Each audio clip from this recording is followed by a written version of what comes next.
Olá, muito boa noite. Sejam muito bem-vindos a mais uma Mariana Godoy Entrevista especial com os presidenciáveis. Prestes a concorrer em sua terceira eleição seguida, Marina Silva aparece em segundo lugar nas pesquisas de intenção de voto.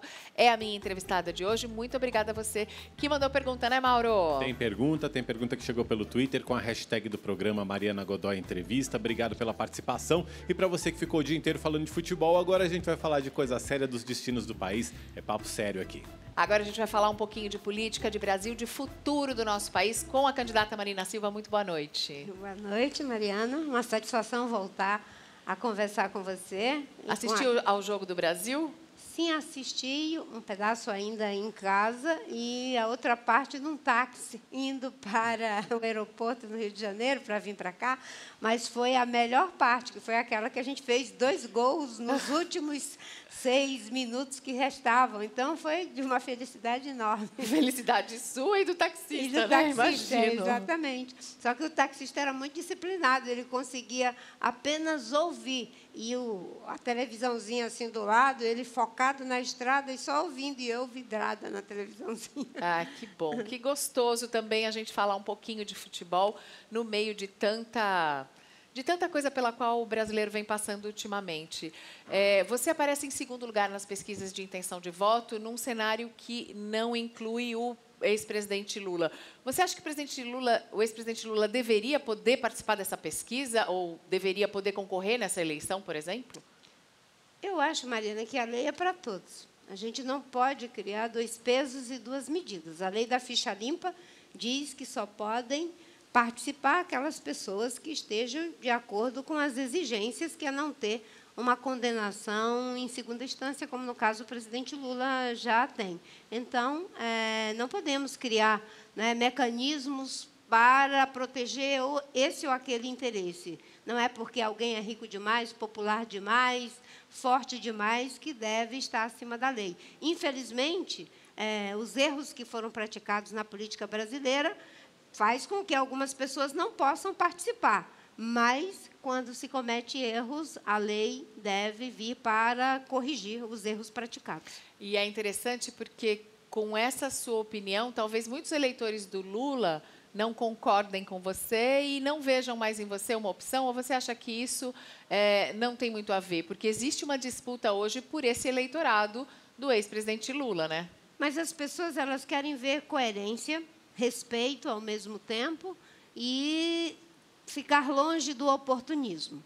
Não se pode mudar o discurso daquilo que você acredita, daquilo que você defende, que acha que é o certo, só para iludir as pessoas na perspectiva de ganhar o voto. As pessoas sabem que eu sou uma pessoa comprometida com a justiça social, com o legado histórico que alcançamos em diferentes governos, não é? No caso do PSDB, nós tivemos um legado bom, que foi o Plano Real, que deve ser recuperado. No caso do PT, as políticas sociais.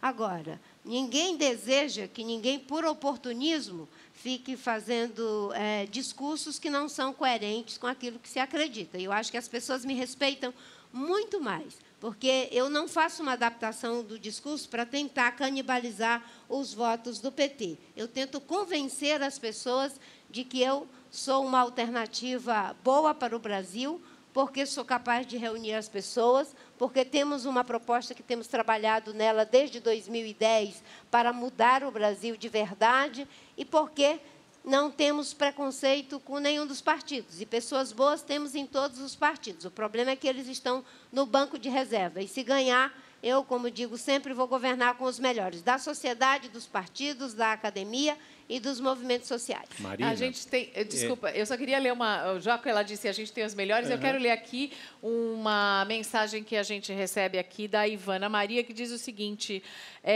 você pode mostrar quais são as pessoas com as quais você vai trabalhar? Porque você aparentemente tem o dom de escolher grandes nomes. E ela pede para você demonstrar, através de um marqueteiro, o quanto você é forte e guerreira. Porque ela ainda acha que, em algumas situações, você aparenta ser uma mulher frágil para comandar o país. Muito obrigada pela pergunta. E, bem, as pessoas com as quais vamos governar são aquelas que têm identidade programática. as pessoas que estão me ajudando, obviamente, que eu não estou, nesse momento, destinando ninguém para nenhuma pasta, mas tenho um conjunto de pessoas muito relevantes da sociedade que estão me ajudando a fazer o programa de governo. Na área econômica, eu tenho o Eduardo Janete, o André Lara Rezende, tenho pessoas que estão colaborando comigo na questão das políticas sociais, como é o caso do Ricardo Paz de Barro, um grande formulador de política pública para pessoas em situação de pobreza e de miséria, um dos criadores do Bolsa Família, e assim temos em todas as áreas. E são essas pessoas que mostram para a sociedade o quanto relevante é o projeto que estamos defendendo. E, obviamente, que, como eu disse, Mariana, nós não vamos governar apenas com as pessoas dos partidos. Tem muita gente boa na academia, tem muita gente boa dentro do empresariado, dos movimentos sociais, porque hoje a política ela está nessa situação de degradação, porque ela foi sendo privatizada, e principalmente os pedaços do Estado, pelos partidos. E um governo ele tem que se compor com a inteligência da sociedade, que é muito maior do que aquilo que temos dentro dos partidos. O Edson Veloso quer saber se você já escolheu um vice. Ainda não, mas quando escolher, será um vice complementar e compatível com as ideias que defendemos para mudar o Brasil e tirar dessa crise que já nos levou para uma espécie de fundo do poço. Alguém que seja uma composição programática, que defende educação de qualidade, saúde, segurança pública, desenvolvimento sustentável, proteção do meio ambiente. Alianças com o PT, outros partidos? Olha, o segundo turno a gente discute no segundo turno, né? Eu venho numa trajetória independente desde 2010, mostrando que a polarização PT-PSDB já deu o que tinha de dar e que já nos levou para uma situação muito difícil e que agora é o momento de um novo alinhamento político. É claro que, ganhando a eleição, nós vamos dialogar com os melhores dos partidos, mas não com aqueles que levaram o Brasil para o buraco, e principalmente os melhores da sociedade, porque a maior inteligência e competência talvez esteja, com certeza, na sociedade. Olha, Marina, o Henrique Pedrosa quer saber se é verdade que você está se aproximando do Luciano Huck, na verdade, do Agora, né, e do PPS. Bem, eu tenho um diálogo com vários movimentos que estão se constituindo de renovação na política.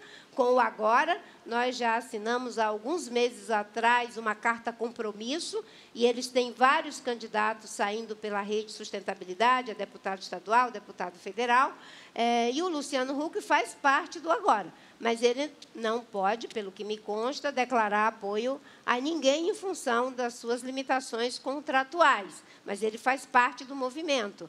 E temos também alianças com o movimento Acredito, com o movimento Brasil 21, Frente Favela, e vários outros que estão se aproximando também. Alguns até criticam, falam, Marina, onde você fica de 4 em 4 anos? A gente recebeu vários desses tweets, e ela já disse aqui, gente, ela dá aula.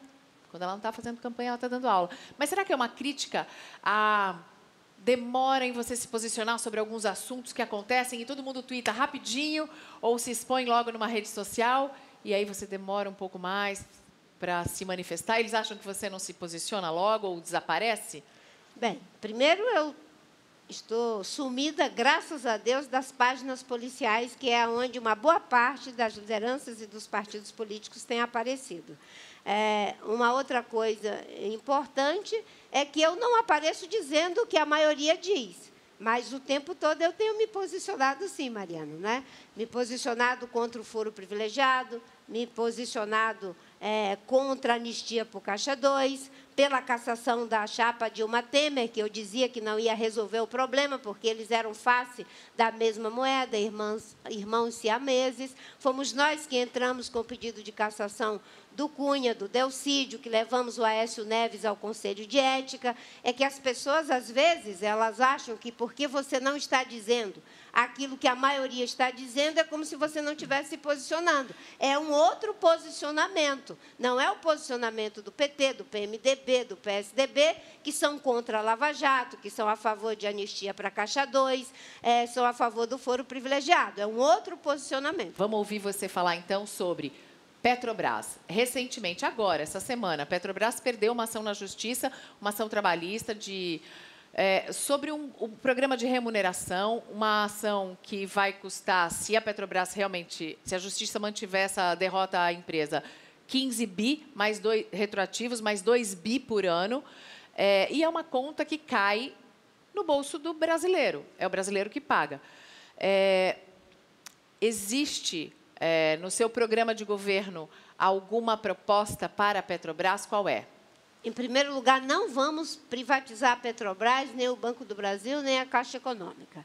A Petrobras é uma empresa importante para o Brasil e a forma como ela está estabelecida está inteiramente adequada. O que precisa é combater a politicagem dentro da Petrobras, o roubo, a corrupção, tudo que vinha depreciando a empresa do ponto de vista da sua imagem pública, quanto do ponto de vista econômico e da sua capacidade de gestão. E, obviamente, que com o cuidado de respeitar contratos e de fazer com que a empresa seja cada vez mais eficiente, que seja capaz de escolher suas diretorias com critérios éticos e critérios técnicos, com base em comitê de busca, que é essa forma eficiente de se compor uma diretoria que precisa ser técnica, como é o caso da Petrobras. Na questão do contencioso trabalhista, é claro que você tem que ver no mérito, mas mais do que os 15 bi que a Petrobras está lidando com esse contencioso, a gente tem que ficar atento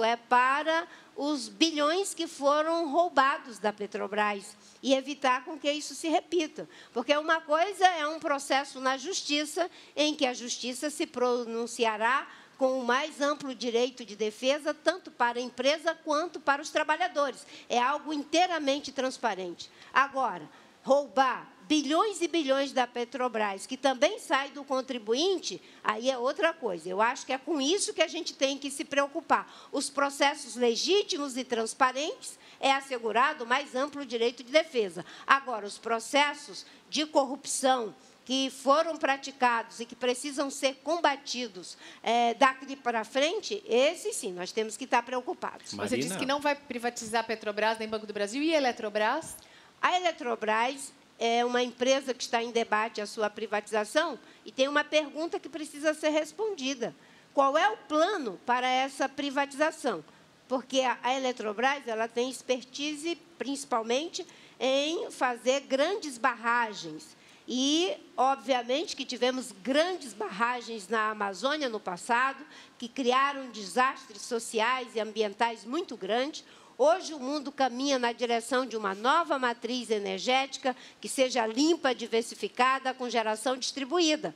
Por isso que o plano é importante. Quando o governo diz que vai privatizar a Eletrobras, ele está dando um sinal. Vai ser mais barragens na Amazônia, como Belo Monte, ou ele vai privatizar uma empresa em que uma boa parte do espaço de investimento será destinado para as energias limpas, como o mundo e o problema das mudanças climáticas estão a exigir. Uma outra coisa, vender um ativo dessa magnitude da sociedade brasileira para tapar os buracos das dívidas públicas é uma pergunta que tem que ficar clara também para a sociedade, porque, como diz o Eduardo Janete, ninguém pode vender as joias da família para almoçar em casa. Um ativo dessa magnitude tem que ser usado para investimentos que possam trazer um retorno duradouro para a sociedade brasileira. Ela tem uma outra expertise, que é também na questão da condução de energia, mas não é o conjunto do espaço de investimento que precisa ficar transparente quando se discute privatização ou não. Mauro. Ainda falando sobre questão energética, mas sobre questão de combustíveis, como a presidente Marina Silva teria agido no caso da greve dos caminhoneiros e o que você pensa da política de preços da Petrobras, de preços dos combustíveis? Você disse uma coisa importante, né? Como teria agido?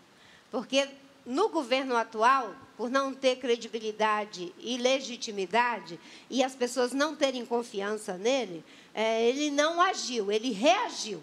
E quando você reage a uma situação já com o leite derramado, é completamente diferente. O governo tinha todas as condições de se antecipar à crise da greve dos caminhoneiros, recebeu uma pauta de reivindicação bem antes, sabia da variação do preço do barril do petróleo, sabia também o que estava acontecendo em relação à elevação do dólar, em função da elevação dos juros nos Estados Unidos, e não fez nada para evitar que o Brasil tivesse esse grande prejuízo. Em situações como essa, você tem que ter capacidade de antecipação. E uma outra coisa é pensar estrategicamente como se resolve o problema.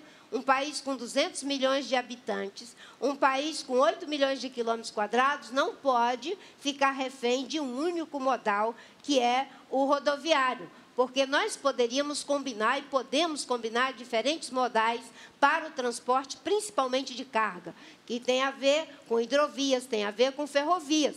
É isso que vulnerabilizou muito o Brasil e a incapacidade do governo de se antecipar à crise. Em relação aos preços, a Petrobras tem que seguir uma lógica de mercado, obviamente, mas não podemos ter uma visão dogmática. A visão dogmática contra o mercado, nós pagamos um preço com a Dilma. E a visão dogmática pró-mercado, nós pagamos um preço agora com o Temer. O que se pode fazer e o que se deve fazer é ver como a Petrobras pode assimilar parte desse aumento do combustível em função da variação do dólar e do aumento do barril, com os meios de que dispõe. Uma parte do que nós produzimos é feito no Brasil, em torno de 80%. Então, havia uma margem para absorver e não passar todo dia para o consumidor direto o aumento do combustível. Não havia motivo para ser diário, realmente. Não, pode em ser hipótese mensal. alguma. É uma visão dogmática que não considerou o interesse público e que a empresa tem, sim, condição de assimilar isso num processo de manejo sustentável dessa variação. Voltamos com a candidata Marina Silva. É muito importante esse momento de entrevista para que a gente pode tocar em vários assuntos e pode, inclusive, perguntar sobre as coisas que o público tem interesse em saber. Agora, o debate também é muito importante, né? A senhora já está convidada para o debate que a gente vai ter aqui na Rede TV. Para quem vai ter apenas 8 segundos de televisão, o debate vai ser muito importante. Exatamente. E entrevistas como essa também. 8 segundos de televisão, mas dá para aumentar com algumas alianças. O PSB, de quem a senhora foi parte de uma chapa na última eleição, agora está flertando com Ciro Gomes. Não é estranho que o PSDB não apoie a senhora nessa eleição? Olha, em 2014 eu decidi apoiar o Eduardo Campos, porque houve uma manobra política para não deixar sair o registro da rede. Foi um gesto de entender que, naquele momento, o Brasil precisava de uma alternância de poder e levar as propostas que eu acreditava não poderia ficar fora do debate.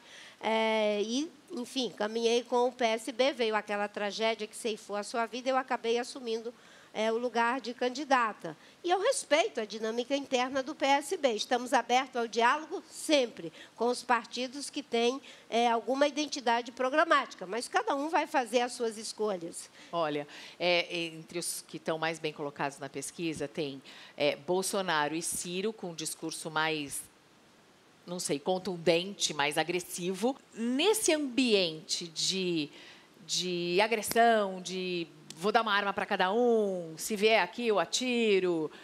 Como é que a senhora faz, como é que você faz para se impor e conseguir até ficar na frente, por exemplo, de um Ciro Gomes? Eu acho que não é uma questão nem de se impor, é de como a gente se coloca e, ao mesmo tempo, é respeitado. Na democracia, não adianta querer se impor, porque, na democracia, você tem mais que respeitar e procurar ser respeitado. E é isso que eu procuro fazer. Eu tenho uma concepção de que não vale tudo para ganhar uma eleição. Eu quero ganhar ganhando e não vou fazer desconstrução de biografia de ninguém. Eu entrei, Mariana, nessa terceira vez, depois de ter passado tudo que passei em 2014, de desconstrução e de mentiras que foram feitas contra mim, que as fake news não foram o Trump que inventou, foi a Dilma e o João Santana contra mim. Não é? Então, depois de ter passado por aquilo tudo, eu estou mais convicta de que devo participar das eleições de forma firme, porém sem agressão. Eu não quero juntar pessoas para ser contra o Ciro, ser contra o Bolsonaro, ser contra o Alckmin. Eu quero juntar pessoas para ser a favor do Brasil. Não é para a gente juntar pessoas para ser contra alguém. É para ser a favor da educação que funciona, da saúde que atende as pessoas quando mais precisam, da infraestrutura que não permite que se perca cerca de 30% da produção agrícola por falta de armazenamento e de transporte adequado. É isso que eu quero fazer, mostrar que é possível ganhar, não é? De forma respeitosa, principalmente com o cidadão que já está cansado dessa polarização, que depois que passa a eleição, não leva absolutamente a lugar nenhum. A gente tem... O público gostou, a plateia raramente aplaude, mas está aplaudindo espontaneamente porque gostou da resposta.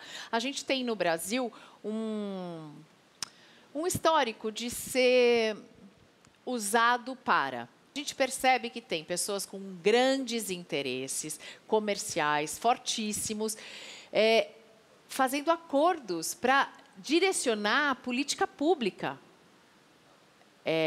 Eu tenho certeza que deve haver interesse de pessoas da área de saúde que o nosso SUS não dê certo, e o nosso SUS é maravilhoso.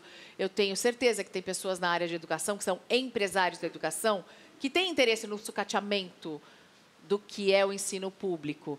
Como é que a senhora vai convencer esses homens que têm só interesse no lucro a participar de um governo para todos? Bem, em primeiro lugar, o convencimento que se faz em relação a interesses que não são transparentes e não são legítimos é a aplicação da lei.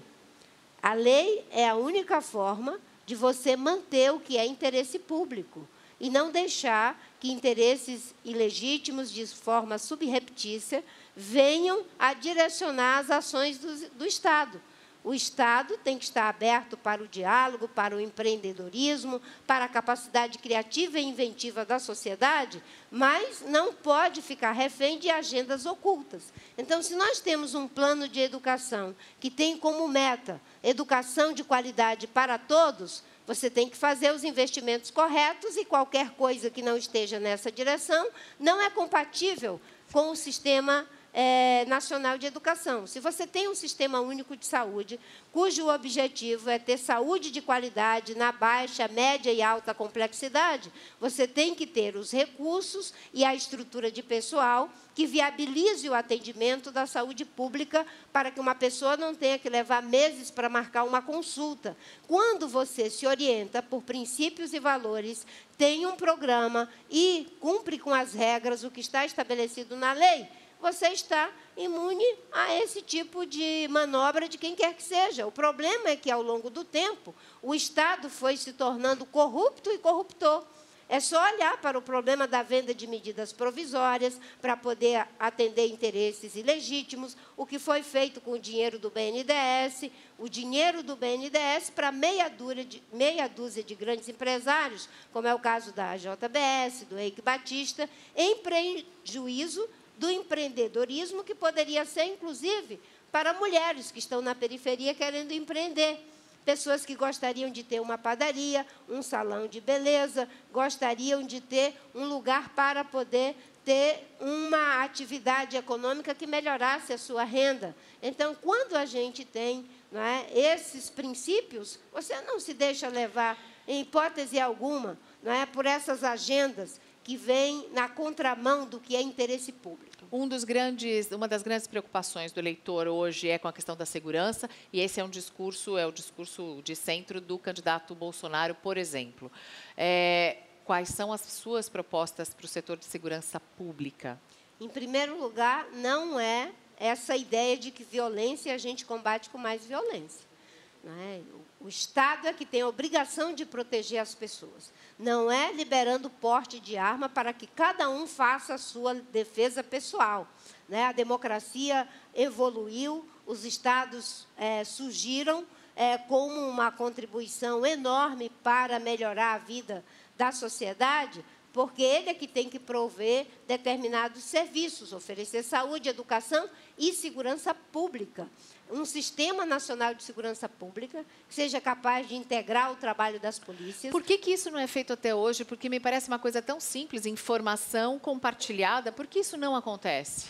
Bem, em primeiro lugar, nós temos um problema dramático da violência que cresce, o tráfico de drogas, o tráfico de armas, e um governo federal que virou as costas para os estados. E até mesmo naqueles estados que a gente tinha conseguido algum ganho, como foi no caso de Pernambuco, na época do Eduardo Campos, voltou para trás. Então, nós temos que olhar para a evolução do problema, mas sem desresponsabilizar, que de Itamar a Fernando Henrique, de Fernando Henrique a Lula, de Lula a Dilma e Temer, o problema da segurança pública ficou apenas com os estados. Agora ele virou um tema nacional em função do caos que está a segurança pública com estados que vivem em completa situação de desgoverno. Então, é um sistema que seja integrado, com polícias que trabalhem a investigação de ciclo completo, valorização dos policiais, com formação continuada, valorização econômica dos policiais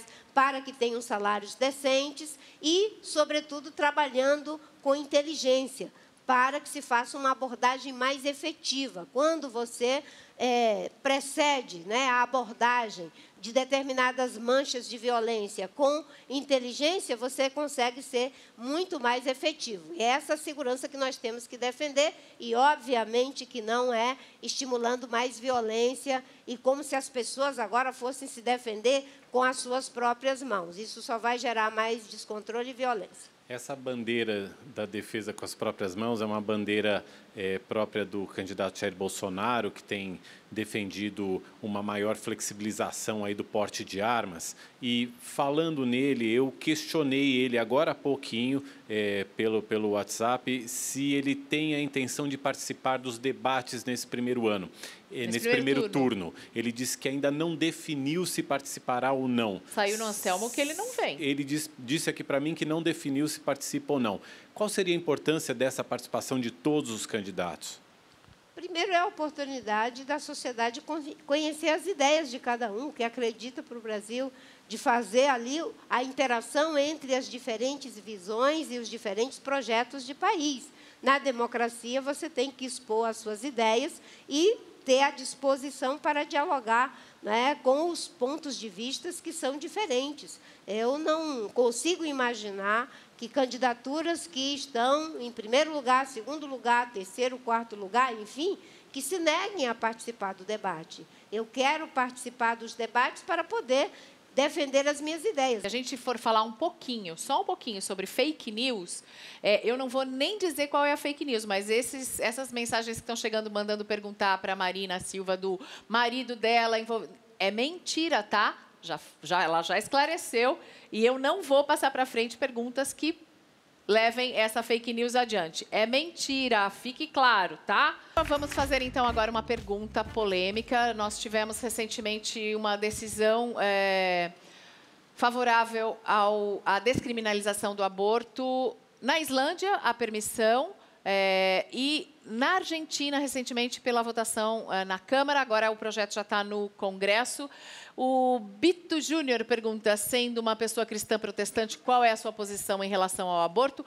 Pessoalmente, essa posição é de cada um, não interessa. Eu quero saber, como candidata à presidência, qual é a posição da Marina Silva? Minha posição é contra o aborto, mas eu Pessoal. defendo plebiscito para que se faça o debate, porque o que todos queremos é que ninguém tenha uma gravidez indesejada, e não imagino que alguém possa defender aborto como um método contraceptivo. Não. Então, nós temos que trabalhar para que nenhuma mulher tenha gravidez indesejada. Mas, numa democracia, é melhor o debate com toda a sociedade do que reduzido apenas ao Congresso, ainda que o Congresso tenha legitimidade para fazê-lo, mas em temas tão abrangentes, que envolvem questões de natureza de saúde pública, de natureza ética, de natureza filosófica e religiosa, é bom que se tenha o debate, não o embate. Eu sou contra, mas defendo o plebiscito. Um plebiscito, uma consulta popular para que a população decida e resolva ou diga o que quer. A população diga o que quer em relação a que se chegue a uma conclusão sobre o caso. mas não as pessoas ficarem rotulando, né? Porque existem aqueles que fazem o rótulo de quem é a favor e os que rotulam os que são contra. E isso não nos leva a lugar nenhum, porque o que nós queremos é que nenhuma pessoa tenha uma gravidez indesejada. Mauro. Marina, queria entrar um pouquinho no campo da economia. Agora a gente sabe que além da violência, da segurança pública que a gente abordou no bloco anterior, a questão do desemprego e essa economia emperrada da gente preocupam, são duas questões que preocupam muito as pessoas. A Andréia Fontinelli, por exemplo, te pergunta que medidas você pretende tomar para recuperar a economia se for eleita. O Joseph Tepperman pergunta se o seu perfil vai ser mais intervencionista na economia. O que você pensa a respeito? O que dá para dizer para as pessoas? Melhorar a economia brasileira tem um fator que a sociedade pode ajudar e ajudar em muito. Eleger um governo com credibilidade para poder voltar os investimentos aqui para o Brasil. Hoje, boa parte dos investimentos que não vêm é em função de que as pessoas têm medo de aparecer na Lava Jato. Então, alguém que defende o combate à corrupção, que se crie medidas para que ninguém continue nessa forma corrupta e corruptora, né, de ter acesso aos recursos públicos, isso é um passo importante. Uma outra coisa importante é fazer os investimentos corretos. Tem um espaço para o país voltar a crescer, mas, para isso, vamos ter que retomar os investimentos na infraestrutura, vamos ter que fazer com que o país resolva algumas questões estruturais, como o problema do déficit público, e aí vem reformas que são importantes, não essas que estão sendo feitas pelo Temer, né, assegurando, né, que o nosso país, voltando a crescer, vamos ter maior arrecadação, com maior arrecadação podemos ter mais investimentos, sem que isso signifique, né, não controlar gasto público. E gasto Você mudaria público, o PEC do teto? Da forma como foi feita, o próprio Tribunal de Contas está dizendo que é inviável, porque, segundo o Tribunal de Contas, que aprovou as contas do Temer com várias ressalvas, né, ele diz que daqui a 6 anos não se terá mais condição absolutamente de nada, a não ser os gastos obrigatórios. E não era necessário congelar, não é, os investimentos públicos por 20 anos, em um país que tem a educação que tem, a segurança que tem, a infraestrutura que tem. Quando ele congela por uma PEC por 20 anos o orçamento público, ele está dizendo que está congelando também a saúde, que a população hoje está morrendo sem conseguir uma consulta. Então, isso, nós apresentamos uma proposta em 2010, que o gasto público só pode aumentar a metade do crescimento do PIB. O PIB cresce 4%, se pode investir 2%. E isso é possível fazer através da LDO, através da lei orçamentária. Não precisa congelar o gasto público, mas é claro que precisamos conter gasto público, porque não se pode gastar mais do que aquilo que se arrecada. E a reforma da Previdência é parte dessa redução de gasto público, sem que isso signifique precarizar direitos, porque não vamos defender uma reforma que diz que se tem que trabalhar 49 anos para poder fazer jus à aposentadoria integral. Olha, a gente recebeu também aqui uma pergunta que é de um telespectador que quer saber por que numa eventual vitória, você não seria candidata a uma reeleição? Porque a reeleição no Brasil e na América Latina passou a ser um problema, Mariana. As pessoas não fazem o que é necessário para o país, fazem o que é necessário para se reeleger. Nós temos que sair dessa lógica de política de curto prazo para alongar o prazo dos políticos. O PSDB ganhou dizendo que queria ficar 20 anos. O PT ganhou dizendo que queria ficar 20 anos. E fazem tudo para ficar no poder, não para melhorar a vida das pessoas. Se tiver que sacrificar os empregos, fazendo coisas erradas na economia, como foi feito, que levou o país a essa situação de crise, é isso que vão fazer. Se tiver que controlar inflação de forma artificial, é isso que vão fazer. Então, a reeleição, no meu entendimento, deve acabar. Devemos ter um mandato de apenas 5 anos, a partir de 2022, porque não se pode mudar as regras do jogo durante o jogo. Se ganhar, eu terei apenas 4 anos. E, obviamente, que estabelecendo também uma outra forma de governo. Não é mais o governo baseado no toma lá da cá que temos hoje. Eu defendo um presidencialismo de proposição, onde se compõe o governo com base no programa. A Alemanha levou 6 meses fazendo um contrato de governo para Angela Merkel poder governar com base no programa. Na Itália, nós temos agora os 5 estrelas e a Liga. Um teve 32%, o outro teve 16%. E, durante 5 meses, debatendo também um contrato de governo. E aqui no Brasil, quando o Itamar Franco fez a transição, foi quase que um contrato de governo. Pessoas de diferentes partidos que se uniram para tirar o país daquela crise. Esse é o momento de alguém que tem a capacidade de unir o país, de chamar os melhores do empresariado, dos partidos, da academia, da sociedade, para fazer essa transição de um governo pragmático, fisiológico, com base no toma lá da cá, para um governo programático, onde a gente mantém conquistas, independente de quem foi o governo, e a gente corrige os erros e encara os desafios de um país que possa ser justo do ponto de vista social e próspero do ponto de vista econômico. Marina, a gente sabe que um presidente eleito aqui no Brasil, ainda por cima eleito em segundo turno, chega com força no começo do mandato. O que você proporia nos seus 6 primeiros meses de mandato? Quais seriam as suas prioridades? Bem, nós temos uma prioridade que, no meu entendimento, é número 1. Estabelecer um novo padrão para governar. Sem isso, não adianta ter, como a gente diz lá no Norte, uma embiricica de prioridades. A Dilma entrou com uma agenda de prioridades que não eram as melhores para o Brasil, mas eram as prioridades dela. O Temer entrou com uma lista de prioridades que, no meu entendimento, não eram as melhores para o Brasil, mas eram as deles. E, mesmo com bancadas enormes, não foram capazes de governar. A prioridade número 1, estabelecer uma nova governança e uma nova governabilidade para o Brasil. Um novo padrão de governo. Eu costumo dizer que nós precisamos mesmo refundar a República. Sem um país republicano, não vamos resolver a prioridade número 1 de educação, a prioridade número 1 de saúde, a prioridade número 1 de segurança e a prioridade número 1 de recuperar empregos. Vai ter que mudar a Constituição? Para a nova governança? Não. A sociedade brasileira pode mudar de postura, mudar a postura antes de mudar as estruturas. Um governo que seja eleito sem entrar na lógica do vale tudo para ganhar, de alianças incoerentes, que não tenha uma atitude de ódio com esse ou aquele partido, que tenha uma disposição para o diálogo. Eu sempre, quando me perguntam como é que eu vou governar se eu tenho um partido pequeno, eu digo, vocês têm que perguntar como é que a Dilma não governou tendo partidos grandes e como é que o Temer não governa tendo ele também partidos grandes. É bom as pessoas saberem disso, que se quem está no comando não vai fazer o jogo do toma lá da cá, não vai conversar com esses tipos do Congresso, vai ter que ter o apoio da população, vai conversar com o povo. O apoio da população para fazer as coisas certas. Evitar a compra do voto no Congresso, que é um absurdo.